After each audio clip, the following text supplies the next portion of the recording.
வணக்கம் மாணவர்களே. இன்று நாம் பார்க்க போகும் பாடப்பகுதி இயல் 6 விரிவானம் என்ற தலைப்பில் தான் துணைப்பாடம் கொடுத்துருக்காங்க. தலைப்பு பாய்ச்சல். ஆசிரியர் சா. கந்தசாமி அவர்கள். உண்மை கலைஞன் தன் கலையில் முழு ஈடுபாட்டை காட்டுவான். கலை நிகழ்வின் ஊடாக அவன் பெருமிதம் வெளிப்பட்டு கொண்டே இருக்கும். தன்னொத்த கலைஞர்களிடமிருந்து வேறுபட்டு தனக்கென தனித்தன்மைகளையும் காட்டுவான். இவற்றின் மூலம் மற்றவரையும் ஈர்ப்பான். கலை ஈடுபாட்டில் அவனுக்கு வயதோ உடற்சோர்வோ பாதிப்போ ஏற்படுத்துவதில்லை. தன் கலையை பின்பற்ற தகுந்த வாரிசு உருவாகிற பொழுது அவன் கொள்கிற மகிழ்ச்சி அளப்பரியது. அப்படி ஒரு உணர்ச்சி மிக்க ஒரு கதையை படம் பிடித்து காட்டியிருக்கிறார் சா. கந்தசாமி அவர்கள். நம்ம அதுதான் பாய்ச்சல் என்ற தலைப்பில் நம்ம இந்த கதையை பார்க்க போகிறோம். அதுக்கு முன்னாடி நூல்வழி பார்க்கலாம். தக்கையின் மீது 4 கண்கள் என்ற சிறுகதை தொகுப்பில் பாய்ச்சல் என்னும் கதை இடம்பெற்றுள்ளது. இதன் ஆசிரியர் சா. கந்தசாமி. இவர் மயிலாடுதுறை நாகப்பட்டினம் மாவட்டத்தை சேர்ந்தவர். இவர் எழுதிய சாயாவனம் புதினத்தால் எழுத்துலகில் புகழ்பெற்றார். விசாரணை கமிஷன் என்னும் புதினத்திற்கு சாகித்ய அகாதமி விருதை பெற்றுள்ளார். சுடுமண் சிலைகள் என்ற குறும்படத்திற்கு அனைத்துலக விருதையும் பெற்றுள்ளார். 150க்கும் மேற்பட்ட சிறுகதைகளையும் 11க்கும் மேற்பட்ட புதினங்களையும் எழுதியுள்ளார். தொலைந்து போனவர்கள், சூரிய வம்சம், சாந்தகுமாரி முதலியவை இவர் எழுதிய புதினங்களுள் சில. இப்போ நீங்கள் இவருடைய புதினங்கள், இவர் எந்த புதினத்திற்காக சாகித்ய அகாதமி விருது வாங்கியிருக்காரு அப்படின்ற செய்திகள் எல்லாம் நீங்கள் இதில் தெரிஞ்சுக்கணும். ஏன்னா உங்களுக்கு இது ஒரு மதிப்பெண் வினாக்களில் கேட்பதற்கு வாய்ப்புகள் உண்டு. சரியா? இவருடைய விசாரணை கமிஷன் என்னும் புதினத்திற்காக சாகித்ய அகாதமி விருது வாங்கியிருக்கார். யாருன்னா சா. கந்தசாமி. சரியா? இப்போ நம்ம கதைக்குள்ளே போகலாம். தெருமுனையில் ஏதோ சப்தம். ஆளோடி தூணை பிடித்து சுற்றி கொண்டிருந்த அழகு தலையை நீட்டி பார்த்தான். இவனையொத்த சிறுவர்கள் புழுதி பறக்க ஓடிக்கொண்டிருந்தார்கள். என்னவோ நடக்கிறது என்று நினைத்து சாலைக்கு வந்தான். தெருவின் முனையில் பெரிய கூட்டம். மேலம் கடகடவென்று இறைந்து கொண்டிருந்தது.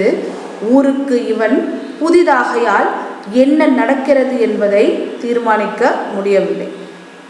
அழகு என்பவன் ஊருக்கு புதியவன். தெருமுனையில் ஏதோ ஒரு சப்தம் கேட்குது. தூணை பிடிச்சிட்டே இருந்த அவன் என்ன பண்ணுறான்னா, எல்லா சிறுவர்களும் புழுதி பறக்க வேகமாக ஓடிட்டு இருந்தாங்க. இவனுக்கு அதை பார்த்துட்டே இருந்த இவன் என்னவோ இங்கே நடக்குது அப்படின்னு நினச்சிட்டு என்ன பண்ணுறான்னா சாலைக்கு வரான். சாலைக்கு வந்த உடனே பார்த்தோன்னா ஒரு தெருமுனையில் ஒரு பெரிய கூட்டமே இருக்குது. எங்கே பார்த்தாலும் ஒரு மேல சத்தம் அங்கே இறைந்து கொண்டே இருக்குது. இவனுக்கு எதுவுமே புரியல, என்ன நடக்குது அப்படின்றது அவனுக்கு தெரியல. நாதசுரமும் மேளமும் ஒன்றாக இழைந்து ஒலித்தன. இவன் குனிந்து பார்த்தான்.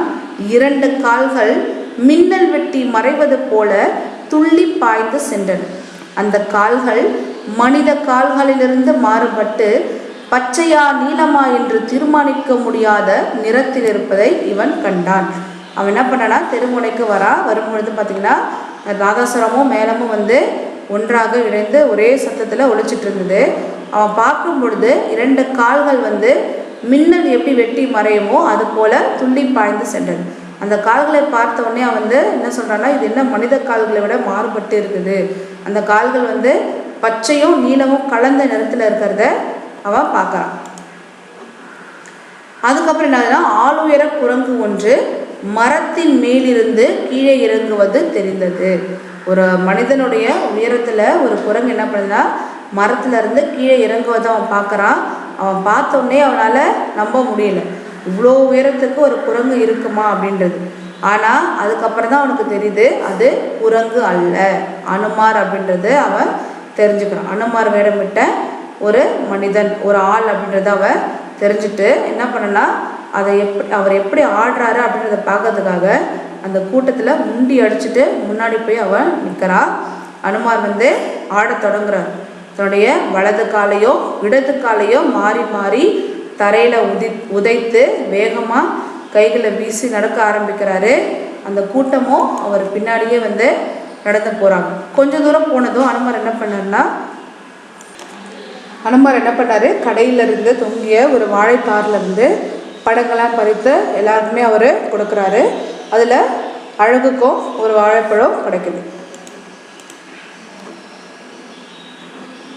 அடுத்தது சதங்கையும் மேளமும் நாதசுரமும் ஒன்றாக இழைந்தன. கொஞ்ச நேரத்தில் என்னதுன்னா அனுமார் காலில் அணிந்திருக்கக்கூடிய சதங்கையும் சரி மேளமும் நாதசுரமும் எல்லாமே சேர்ந்து ஒன்றாக இழைந்து அனுமார் வந்து ஆட ஆரம்பிக்கிறாரு. தாவி குதித்து குறுக்கும் நெடுக்குமாக பாய்ந்து செல்கிறார். நீண்ட வாள் மேலே சுழன்று சரேல் என்று தரையில் படர்ந்து புழுதியை கிளப்பியது. அவர் வளைந்து நெளிந்து ஆடும் பொழுது அவரோட வால் என்ன பண்ணுதுன்னா மேலே போயிட்டு தரையில் படார்னு மோதும் போது என்ன ஆகுதுன்னா புழுதியாக கிளப்பியது அப்படின்னு சொல்கிறாங்க. அடுத்தது சப்தத்தையும் ஆட்டத்தையும் தாங்கி கொண்டு இவனால் நிற்க இயலவில்லை. உடம்பே தன் வசமிழந்து போவது போல் இருந்தது. கைகளை மார்போடு இறுக அணைத்து கொண்டான். தானே அனுமாராக மாறுவது போல இவனுக்கு தோன்றியது. கால்களை தரையில் அழுத்தி ஊன்றி அனுமாரை பார்த்தான். அழகுக்கு வந்து அந்த மேல சத்தமோ அந்த நாதஸ்வரமோ அவர் ஆடுவதும் அவனுக்குள்ளே ஏதோ பண்ணதோ அவன் என்ன பண்ணுறான், அவனால் அந்த இடத்துல நிற்க முடியவில்லை. தானும் அங்கே போய் ஆட வேண்டும் அப்படின்ற ஒரு ஆர்வம் வந்து அவனை அறியாமல் அவனுக்குள் தோன்ற அவன் என்ன பண்ணுறான்னா தன்னுடைய கால்களை தரையில் அழுத்தி ஊன்றி அனுமார் ஆடுவதை பார்த்தான். அனுமார் கீச் கீச் என்று கத்திக்கொண்டே பந்தல் காலை பற்றி மேலே சென்றார். அனுமார் சப்தம் ஏதும் இல்லாமல் மரத்தின் மேலே ஏறி பந்தலில் மறைந்தார். சிறிது நேரம் அனுமார் தென்படவில்லை. அந்த அனுமார் வேடமிட்ட அந்த ஆள் என்ன பண்ணார்னா அந்த குரங்குகள் ஒலி எழுப்பலையா கீச் கீச்சுன்னு அது மாதிரி கத்திட்டு என்ன பண்ணார்னா பந்தக்காலை பற்றி மேலே போயிட்டாரு. கொஞ்ச நேரத்தில் எந்த சத்தமும் இல்லை, அனுமாரும் யாரு கண்ணுக்கும் தென்படலை. திடீர்னு என்ன ஆகுதுன்னா மேலே சத்தமும் நாத சத்தமும் ஒரே நேரத்தில் ஒலிக்க ஆரம்பிக்குது.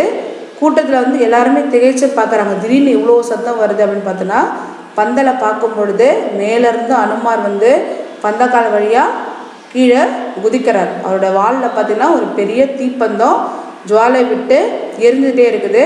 அந்த நெருப்பு எரியதை பார்த்துட்டு கூட்டத்தில் இருக்கவங்களாம் என்ன பண்ணனா தானாகவே பின்னாடி நகர்ந்து போகிறாங்க. அனுமார் கால்களை தரையில் பதித்து உடம்பை ஒரு குலுக்கு குலுக்கினார். தீயின் ஜுவாலை மடிந்து அலை பாய்ந்தது. கைகளை தரையில் ஊன்றி அனுமார் கரணம் அடித்தார். சுருண்டவால் இவன் பக்கமாக வந்து விழுந்தது.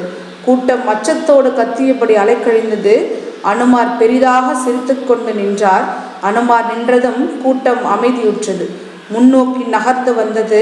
அனுமார் நேசப்பான்மையோடு சிரித்து வாளை மேலே தூக்கி சுற்றினார்.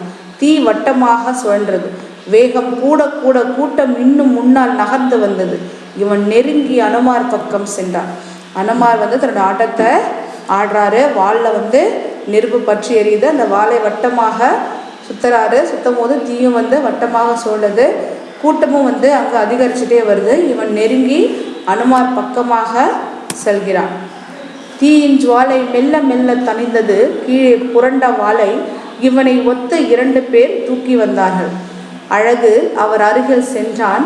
வெகு நேரமாக வாள் சுமந்து வருவதை ஒருவனுக்கு கஷ்டமாக இருந்தது போலும். அருகில் அழகு சென்றதும் வாளை கொடுத்துவிட்டு கைகளை நன்றாக உதறியவாறு உன் பேரு என்றான். அந்த அனுமார் வாளுடைய தீயின் ஜுவாலை வந்து அவர் ஆட ஆட என்ன ஆகுதுன்னா கொஞ்சம் கொஞ்சமாக குறைஞ்சிட்டே வருது. கீழே இருந்த அவருடைய வாளை வந்து 2 பேர் வந்து அதாவது அழகை ஒத்த 2 சிறுவர்கள் என்ன பண்ணா அந்த வாளை தூக்கிட்டு வராங்க. ரொம்ப தூரம் தூக்கிட்டு வந்ததால அவனுக்கு ரொம்ப அலுப்பாக இருந்தது. அதனால் என்ன பண்ணுறான்னா அழகை பார்த்து உன் பேர் என்ன அப்படின்ட்டு அவன் கேட்குறான். அழகு அப்படின்னு அவனும் சொல்கிறான். கூட வரல அப்படின்னு சொன்னே இவன் வந்து தலையசைக்கிறான். சித்த வச்சுக்க வந்துடுறேன் அப்படின்னு சொல்லிட்டு அவன் என்ன பண்ணுறான்னா அந்த வாளை வந்து அழகுக்கிட்ட கொடுத்துட்டு அவன் போகிறான். அந்த வாள் எப்படி இருந்தால் மொசு மொசுப்பாக முடிகள் இருக்கும் இல்லையா, அதனால் மொசு மொசுன்னு அந்த வாள் வந்து இருக்குது. அந்த தடவை கொடுத்துட்டு அழக வரான். அனுமார் நடையில் வேகம் கூடிற்று. அவருக்கு இணையாக வாளை தூக்கி கொண்டு இவனால் நடக்க முடியவில்லை. அனுமார் கூடவே ஓடினான். அனுமார் வந்து தன்னோட ஆட்டத்தில் நடையில் வேகம் அதிகமாக என்ன ஆகுதுன்னா அவர் வேகமாக நடக்க ஆரம்பிக்கிறாரு. இவனால் அவரோட வேகத்துக்கு ஈடு கொடுத்து அவனால் நடக்க முடியல. அதனால் என்ன பண்ணார்னா அழகு வேகமாக ஓட ஆரம்பிக்கிறான். வயிறு வலிக்க வலிக்க இனி ஓட முடியாது அப்படின்னு அவன் நினைக்கும் பொழுது அனுமார் வந்து அங்கே நின்றுட்டாரு. அவருடைய தோளிலிருந்து வாளை இறக்கி போட்டு விட்டு வெட்கத்தோடு கையை உதறி கொண்டான். தோல்லேருந்து இந்த வாழை கீழே போட்டுட்டு தன்னோட கையெல்லாம் உதறிட்டான். ரொம்ப தூரம் தூக்கிட்டு வந்தான் இல்லையா அந்த, அதெல்லாம் என்ன பண்ணேன்னா கை கால்கள் நல்லா உதறிட்டான். அப்போ என்ன ஆகுதுன்னா ஒரு கார் வந்து ஹாரன் அடிச்சுட்டு அந்த பக்கமாக வருது. ஒருத்தவன் என்ன பண்ணான்னா அந்த காரை வழிமறித்து நிற்கிறான். அந்த திடீர்னு அந்த காரோட வேகம் குறைய மெல்ல ஊர்ந்து முன்னே வருது. அனுமார் வந்து ஒன்று கார் முன்னே வந்து அனுமார் கொஞ்சம் பின்னாடி நகர்ந்து போகிறாரு. அந்த கார்லேருந்து ஒருத்தவன் என்ன பண்ணார் அப்படின்னா இந்த கார்லேருந்து ஒருத்தன் வந்தால் வந்து அந்த அனுமார்கிட்ட காசு கொடுக்குறான். உடனே அவர் வந்து மேலக்காரனை பார்க்குறாரு. அவன் அவசரமாக வந்து என்ன பண்ணுறான்னா அந்த பணத்தை வாங்கி தன்னோட மடியில் வச்சுக்கிறான். காரு போனதுக்கப்புறம் கூட்டம் வந்து மறுபடியும் எல்லோரும் என்ன பண்ணுறாங்கன்னா ஒன்றா வந்து அனுமார் பின்னாடியே நடக்க ஆரம்பிக்கிறாங்க. அழகு என்ன பண்ணுறான் வேகமாக ஓடி போயிட்டு அந்த வாளை தூக்கி தன்னோட தோளில் வச்சுக்கிறான். அடுத்தது ஆட்டம் இல்லாமல் அனுமார் நடக்க நடக்க தொடர்ந்து வந்த கூட்டமும் கொஞ்சம் கொஞ்சமாக குறைந்தது. அனுமார் வந்து அவர் ஆடும் பொழுது அவ்வளோ கூட்டம் அவரை சுற்றி வேடிக்கை பார்த்துச்சு. அவருடைய ஆட்டம் வந்து குறைய குறையினால கூட்டமும் கொஞ்சம் கொஞ்சமாக குறைஞ்சி போயிடுச்சு. வாளை தோளுக்கு ஏற்றி அனுமாரையே பார்த்து கொண்டிருந்தான். இருந்தார் போல இருந்து அனுமார் துள்ளி பாய்ந்தார். இவன் தோளில் இருந்த வாள் நழுவி தரையில் விழுந்தது. அதை பிடிக்க இவன் குனிந்தான். அனுமார் வந்து என்ன பண்ணா ஆட்டம் இல்லாமல் திடீர்னு நடந்துட்டு போனவர் திடீர்னு என்ன பண்ணார்னா துள்ளி பாயிறாரு. துள்ளி பாயும் போது இவன் தோளில் இருந்த வாள் வந்து நழுவி தரையில் விழுந்துடுது. அனுமார் மறுபடியும் ஒரு பாய்ச்சல் வேகமாக ஆட ஆரம்பிக்கிறாரு. அவர் ஆட ஆட என்ன ஆகுதுன்னா அந்த துரி தகுதிக்கு சென்றது. திடீர்னு வந்து அந்த மேல சத்தமும் நாக சத்தமும் எல்லாம் ஒன்றா சேர ஆட்டம் வந்து அதிகமாகுது. அவர் எப்படி ஆடினார்னா பதுங்கி பாய்வது போல ஆடினார். புலி எப்படி பதுங்கி பாயுமோ அந்த மாதிரி குரங்கு தாவும் இல்லையா, அந்த மாதிரி என்ன பண்ணனா பதுங்கி பாய்ந்து ஆடுறாரு. அவர் ஆட ஆட என்ன ஆகுதுன்னா புழுதி புகை போல எழுந்தது. அவர் வேகமாக ஆடும் பொழுது அங்கே புழுதி பறக்குது. அவர் கழுத்து மணி அருந்து கீழே விழுந்தது. அது எதையுமே பொருட்படுத்தாமல் ஆட்டத்தில் தன்னை இழந்தவராக ஆடினார்.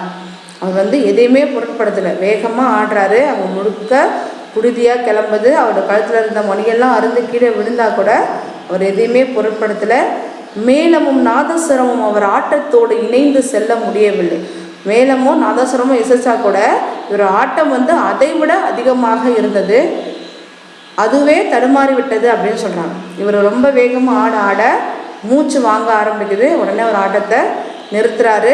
அவர் ஆட்டத்தை நிறுத்தின உடனே என்ன ஆகுதுன்னா மேளமும் நாதஸ்வரமும் நின்றன. அயற்சியோடு மேலக்காரன் தோளில் இருந்த தவுளை கீழே இறக்கி வைத்தான். ஆட்டம் முடிந்தது. தீர்மானமாகியது போல எஞ்சியிருந்த கூட்டமும் அவசரமாக கலைய ஆரம்பித்தது. அந்த மேலக்காரன் வந்து ரொம்ப நேரம் வாசித்தால என்ன பண்ணுறான், ரொம்ப அயற்சியோட தோளில் இருந்து தவுளை இறக்கி வச்சுட்டா. அதோட ஆட்டம் முடிந்தது.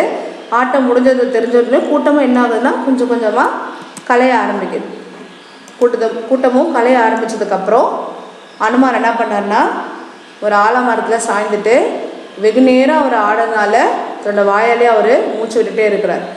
மேலக்காரன் ஆட்டத்தில் சேர்ந்த பணத்தை கணக்கு பார்த்து பிரித்தான். அனுமாரிடம் அவர் பங்கை நீட்டினான். அவர் ராமுவிடம் கொடுக்கும்படி செய்கை காட்டினார். மேலக்காரன் ஒரு முறைக்கு 2 முறையாக எண்ணி ராமுவிடம் பணத்தை கொடுத்தான். உடனே அவர் என்ன பண்ணார்னா அனுமார் வந்து ஆலமரத்தில் சாய்ந்து படுத்துட்ருக்காரு. அப்போ வந்து மேலக்காரன் பணத்தை பிரித்து கொடுக்குறான்.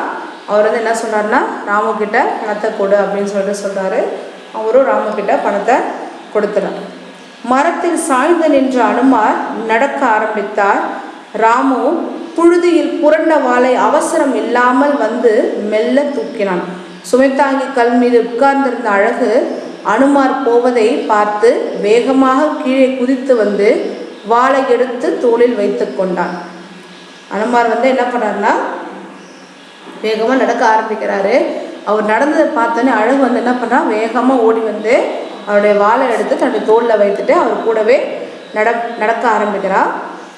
ஆற்றங்கரையை ஒட்டி சின்ன கோவில், என்ன கோவில் என்று இவனுக்கு தெரியவில்லை. கோவில் தூணில் சாய்ந்து கொண்டு அனுமார் உட்கார்ந்தார். இவன் ராமுவோடு வாளை கீழே போட்டுவிட்டு கையை மாறி மாறி உதறி கொண்டான். அனுமார் கால்களை நீட்டி நன்றாக தூணில் சாய்ந்து பெரிதாக கொட்டாவி விட்டார். ஒரு ஆற்றங்கரை ஓரமாக ஒரு சின்ன கோவில், அது என்னன்னு அழகுக்கும் தெரியாது. அந்த கோவில் தூணில் அனுமார் சாய்ந்து உட்கார்ந்துருக்காரு. இவனும் என்ன பண்ணுறான்னா வாழை கீழே போட்டுட்டு கை கால்களெல்லாம் நல்லா உதறிக்கிறான். அனுமார் நல்லா கை கால்கள் நீட்டி அந்த தூணில் சாய்ந்து கொட்டா விடுறார். அனுமார் நிமிர்ந்து உட்கார்ந்து வாளை பிடுங்கி போட்டார். அப்புறம் இடுப்பு, வேட்டி, மார்பு கச்சை, ராமர் படம், கால் சதங்கை, கை சதங்கை என ஒவ்வொன்றையும் எரிச்சலோடு வீசி எறிவது போல இவனுக்கு தோன்றியது.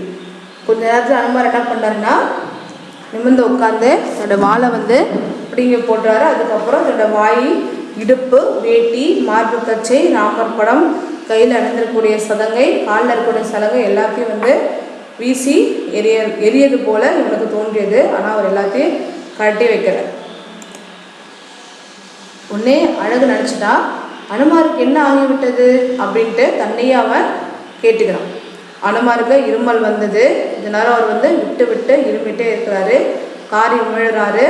இவனுக்கு அவரை பார்த்தோன்னே அழுக வர மாதிரி இருக்குது. உடனே அனுமார் இவனை பார்க்குறாரு. இவன் உடனே அனுமாரை பார்த்து சிரிக்கிறான். அனுமார் கிட்ட வா அப்படின்னு சொல்லி சைகை காட்டுறாரு. இவரும் என்ன பண்ணுறான், இவனும் மெதுவாக கிட்ட போகிறான். ஆட்டமெல்லாம் பார்த்தியா அப்படின்ட்டு அனுமார் கேட்குறாரு. அழகு சொல்கிறான், பார்த்தீங்க, ரொம்ப ஜோருங்க அப்படின்ட்டு அழகும் சொல்கிறான். வாலில் நெருப்பு வச்சுக்கிட்டப்ப ஊரே எரிய போகுதுன்னு நினச்சேன் அப்படின்ட்டு அழகு அனுமார்கிட்ட சொல்கிறான்.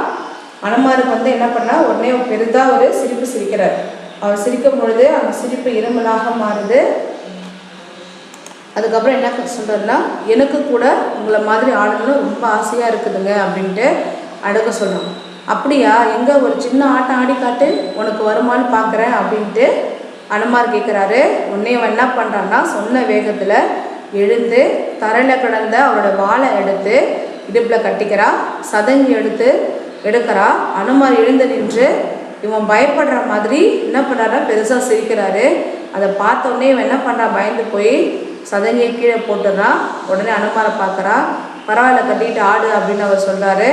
உடனே அந்த சலங்கையை சுற்றிட்டு அனுமார் மூஞ்சி எடுத்து மாட்டிக்கிட்டு அவன் என்ன அந்த அனுமாரோட ஆட்டத்தில் என்னதெல்லாம் பார்த்தானோ அது எல்லாத்தையும் ஆட ஆரம்பிக்கிறான். முதல்ல மரத்துலேருந்து கீழே குதிக்கிற ஆட்டத்தை ஆடினா. அதுக்கப்புறம் அவன் ஆடுறதை பார்த்த உடனே இவருக்கு ரொம்ப பிரமிப்பாக இருந்துச்சு. அவன் எப்படி தாளகதிக்கு ஏற்ற மாதிரி இவ்வளோ அழகாக ஆடுறான் அப்படின்னு சொல்லிட்டு அனுமாருக்கு ரொம்ப மகிழ்ச்சியாக இருந்தது. நல்லா ஆடு ஆடு அப்படின்னு சொல்கிறாரு. நேரம் ஆக ஆக என்ன ஆகுதுன்னா அவனால் சரியாக ஆட முடியல. அவருடைய ஆட்டத்தில் போக்கே மாறி போயிடுது. இதை பார்த்துட்டு அனுமார் மூஞ்ச சொல்லிச்சுட்டு என்ன பண்ணுறாருன்னா, இங்கே பாரு அப்படின்னு சொல்லிட்டு அனுமார் தாவி குதித்து முன்னே அவனுக்கு முன்னாடி அடி போட்டு அவரும் ஆட தொடங்குறாரு. லேசாக ஆரம்பித்த ஆட்டம் சில நொடிகளில் வேகமாக அவர் ஆரம்பிக்கிறாரு. இவன் என்ன பண்ணுறாருன்னா அவர் ஆடுறதை கண்ணிமைக்காமல் பார்த்துட்டே இருக்கிறான். பிரமிப்பாக பார்த்துட்டே இருக்கிறான். துள்ளியும் பாய்ந்து குரலில் ஊர் நடுங்க கூச்சலிட்டம் ஆடிய அனுமார் வெற்று வெளியில் ஒரு சின்ன பையன் முன்னே ஆடுவதை திடீரென்று உணர்ந்து வெட்கமுற்றோர் போல ஆட்டத்தை நிறுத்திவிட்டு என்ன பார்த்துக்கிட்டியா அப்படின்னு கேட்குறார். அவர் என்ன பண்ணார்னா அவனுக்கு முன்னாடி அவர் ஆடுறத பார்த்தோன்னே அவருக்கே வெட்கம் வந்துச்சு. என்ன நம்ம இவ்வளோ பெரிய கூட்டத்து மேலே ஆடிட்டு இப்போ ஒரு சின்ன பையன் மேலே ஆடி காட்டுறமே அப்படின்னு சொல்லிட்டு என்ன பண்ணுறாரு, ஆட்டத்தை ஆடி காமிச்சு நான் எப்படி ஆடினா பார்த்தியா அப்படின்னு அவர் கேட்குறாரு.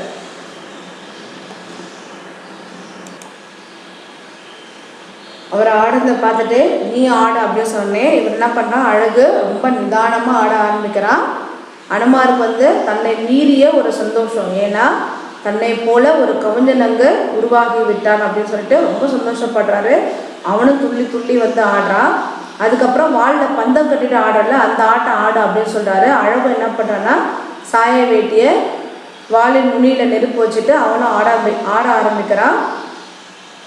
கண்களை மூடி வாயால் மூச்சு விட்டு கொண்டிருந்த அனுமாருக்கு திரிக்கிட்டது போல கண் விழிச்சு பார்க்குறாரு. அழகு கைகளை முன்னே நீட்டி சிரிக்கிறான். அவருக்கு முன்னாடி சிரிக்கிறான். ஆடு ஆடு அப்படின்னு சொல்லிட்டு அவரும் சொல்கிறாரு. அவன் ஆட அனுமாரால் அவங்க உட்காந்துருக்க முடியல. எழுந்து போய் அவரும் என்ன பண்ணார்னா முன்னாடி போய் அவரும் ஆடிட்டே இருக்கிறாரு. அனுமாருடைய கை இடுக்கில் புகுந்து அவனும் அழகாக வெளியில் வர்றான். பாய்ந்த வேகத்தில் கீழே விழப்போன அனுமார் தரையில் கையூன்றி சமாளித்து நின்று வெறுமை நிறைந்த மனத்தோடு இவனை திரும்பி பார்த்தார். இவர் என்ன பண்ணாருன்னா அவன் அவரோட கையிடுகள்லாம் போய் அவன் ஆடுறான். அதை பார்த்து அவர் என்ன பண்ணாருன்னா நிறைந்த மனத்தோடைய அவனையே பார்த்துட்டு இருக்கிறாரு. அழகுடைய பற்களெல்லாம் வெளியே தெரிய ரொம்ப சத்தமாக சிரிக்கிறான். அனுமார் அவனை பார்த்துட்டே இருக்கிறாரு. அருகில் அவன் தலையை ஒரு வெட்டி பின்னுக்கு போகிறான். என்னடால எனக்கா பாய்ச்ச காட்டுற அப்படின்ட்டு அனுமார் கத்திட்டு அவனை பிடிக்க போகிறாரு. அவன் குனிந்து பிடியில் சிக்காமல் நழுவ அனுமார் கால்கள் பின்னிக்கொள்ள தரையில் விழுந்தார். விழுந்தவர் மீண்டும் எழவே இல்லை. அதாவது ஒரு கலைஞன் சாக மற்றொரு கலைஞன் அங்கே உருவாகிவிட்டான். அந்த நிறைவோட அவரும் இறந்து போகிறார். இதுதான் அந்த பாய்ச்சலுடைய என்பதுடைய கதை. சரியா? அப்போ கலைகள் என்பவை என்றுமே அழியக்கூடியவை அல்ல.